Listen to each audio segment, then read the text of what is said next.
Friends, कैसे हैं आप लोग। आज हम लोग पढ़ेंगे MAHN यानी master of arts in Hindu studies, जिसमें आज पढ़ेंगे MHN 005 के खंड 3 में इकाई 5 जड़ भरत चरित, जिसमें आज हम आपके लिए लेकर आए हैं जड़ भरत चरित की संक्षिप्त कथा।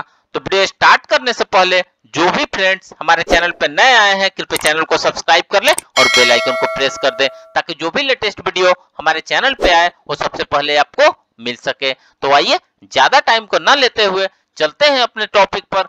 जड़ भरत चरित में जड़ भरत की संक्षिप्त कथा के बारे में पढ़ते हैं। तो आइए वीडियो को स्टार्ट करते हैं। इस पृथ्वी पर सर्वप्रथम राजा बने स्वयंभू मनु, जिन्होंने 7 द्वीपों जम्बू, प्लक्ष, श्यामली, कुश, क्रोंच, शाह एवं पुष्कर का निर्माण किया। सातों द्वीपों में सबसे अधिक आबादी जम्बू द्वीप पर रहती थी, जो भारतीय परिक्षेत्र से जुड़ा था। इसलिए भारतीय संदर्भ में जम्बू द्वीप का उल्लेख किया जाता है। मनु के पुत्र हुए राजा प्रियव्रत, प्रियव्रत के पुत्र हुए अग्निघ्र, अग्निघ्र के पुत्र थे नाभि, जिन्होंने अजनाभ भी कहा जाता है, तथा जिनके नाम पर भारत भूमि का पूर्व नाम अजनाभ वर्ष या अजनाभ खंड था।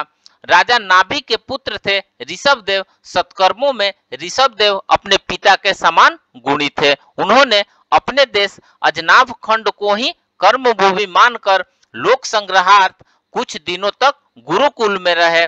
तदंतर गुरु दक्षिणा देकर और गुरुदेव की आज्ञा पाकर गृहस्थों को धर्माचरण की शिक्षा देने के निमित्त इंद्र के द्वारा दी हुई उसकी कन्या जयंती के साथ विवाह करके वैदिक ओस्र स्मृत दोनों ही प्रकार के कर्मों का आचरण करते हुए उन्होंने जयंती में अपने ही सदृश गुणवान 100 पुत्र पैदा किए। उनमें महायोगी भरत जी सबसे बड़े तथा बड़े ही गुणी थे, जो माता पिता के अत्यंत प्रिय थे।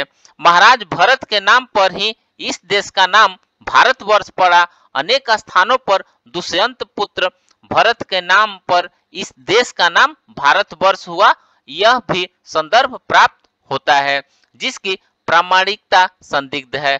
अत्यंत प्रतिभावान, भक्तवत्सल तथा संपूर्ण पृथ्वी की रक्षा में समर्थ भरत जी का घर पर ही राज्याभिषेक कर भगवान ऋषभदेव महामुनियों को भक्ति ज्ञान तथा वैराग्य का उपदेश देते हुए दिगंबर वृत्ति के अनुसार केस खोले हुए विरक्त भाव से ब्रह्मवर्त देश के बाहर चले गए।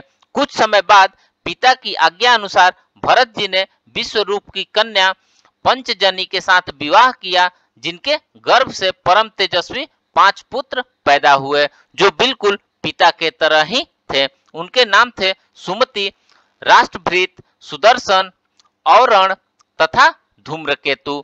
सभी शास्त्रों के मर्मज्ञ महाराज भरत स्वयं धर्म आदि कार्यों में पिता की तरह स्थित रहकर बड़े ही वात्सल्य भाव से अपनी प्रजा का पालन करने लगे। समय समय पर होता, माधुर्य, उगदाता तथा ब्रह्मा, इन 4 ऋत्विजों द्वारा कराए जाने वाले अग्निहोत्र, पूर्णमास, चतुर्मास, सोमयाग आदि का यजन करते हुए लगभग 10,000 वर्ष के बाद अपने राज्य भोग का समय समाप्त कर महाराजा भरत ने भी अपनी भोगी हुई पैतृक संपत्ति को शास्त्र विधि से बांटकर अपने पुत्रों को सौंप दिया, तथा स्वयं अपना सर्वसम्मति पूर्ण भवन त्याग कर पुलहाश्रम अर्थात हरिहर क्षेत्र के ओर चले गए, जहां भगवान श्री कृष्ण अपने भक्तों को वात्सल्यवश निवास करते हैं, तथा जहां गंडकी नाम की प्रसिद्ध नदी चक्राकार सालग्राम की शिलाओं से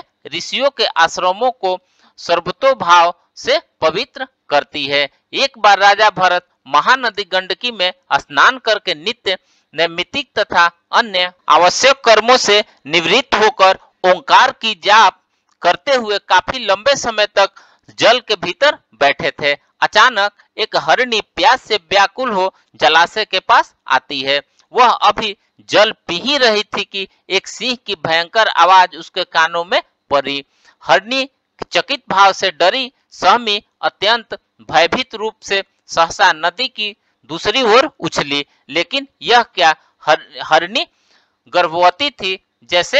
वह जैसे ही उछली, शरीर का भार, भय एवं झटकों के कारण उसका गर्भ खिसक गया तथा योनि द्वार से निकलकर नदी के प्रवाह में जा गिरा।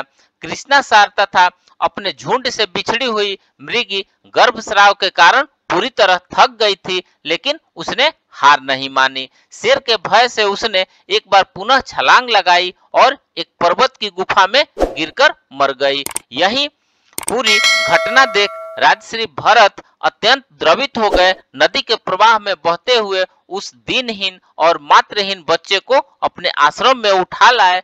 भरत जी का प्रेम मृग शावक पर निरंतर बढ़ने लगा।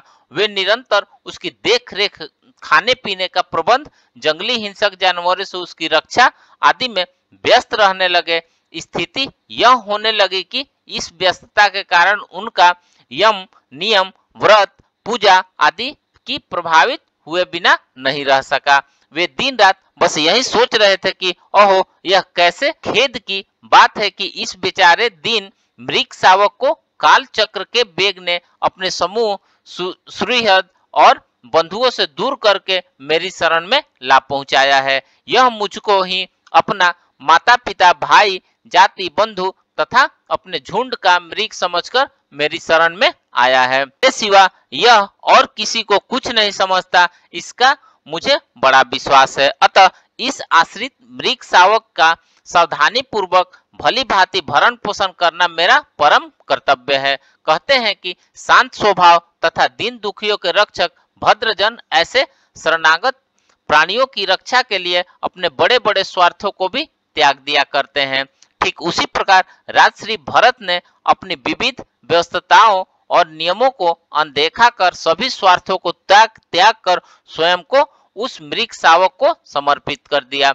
उनका चित्त उस मृग शावक में आसक्त होकर ऐसा बंध गया कि दैनिक क्रियाओं तथा भोजन इत्यादि में वह उसके बिना नहीं रह पाते।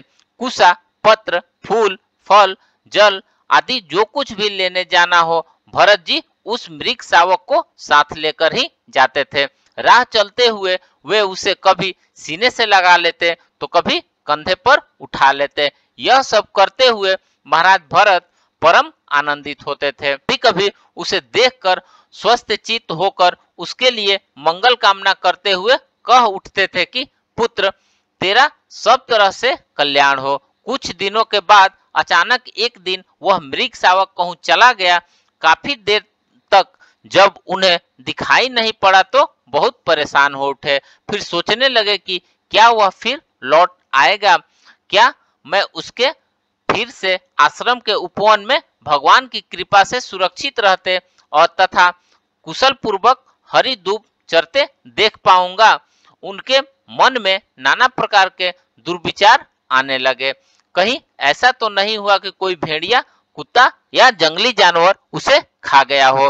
भरत जी उसकी बाल सुलभ क्रियाओं, चंचलता आदि को याद कर निरंतर दुखी हो रहे थे और कह रहे थे कि जब कभी कुशासन पर रखी हवन सामग्री को दूषित करने लग जाता और मैं उसे डांट देता तो वह अतिशय भयभीत होकर तत्काल अपनी सारी चंचलता त्याग कर किसी ऋषि कुमार की भांति अपनी सब इंद्रियों का निग्रह करके चुपचाप मेरे पास बैठ जाता था।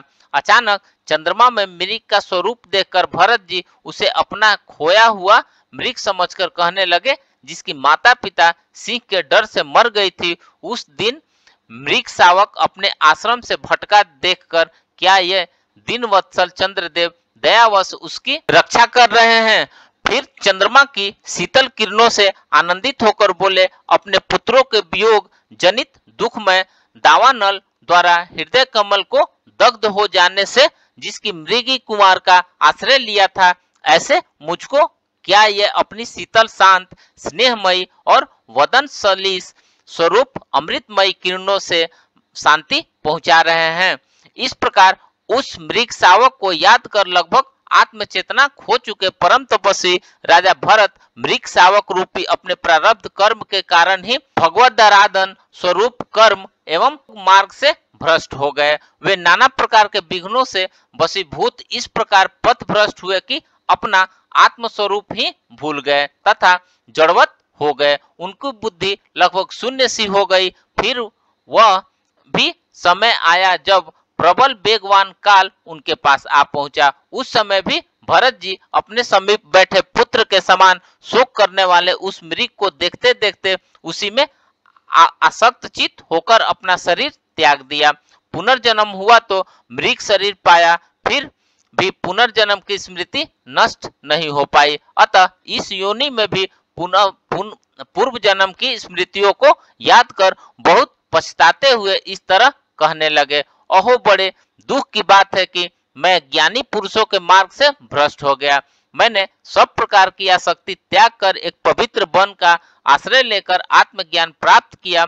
अपना चित भगवान वासुदेव के कीर्तन, मनन, आराधना तथा स्मरण में लगाया, लेकिन दुख मुझ मूर्ख का मन दैववश एक मृग शावक के संग से भ्रष्ट हो गया। इस प्रकार वैराग्य भाव को छिपाए हुए उस मृग शावक रूपी भरत जी ने अपनी इस योनि से मुक्ति हेतु माता मृगी का परित्याग किया और पुलत्स्य या हरिहर आश्रम चले आए तथा वहीं रहकर काल की प्रतीक्षा करने लगे। अकेले विचरते हुए सूखे पत्ते खाकर, हरी घास और झोपड़ियों को खाते हुए वह मृग योनि से मुक्ति की बाट जोहते हुए अंत में उसी तीर्थ अर्थात गंडकी नदी के जल में भीगा हुआ अपना शरीर त्याग दिया। तो फ्रेंड्स, इस प्रकार से आज हमने जड़ भरत चरित में जड़ भरत की संक्षिप्त कथा के बारे में पढ़ा।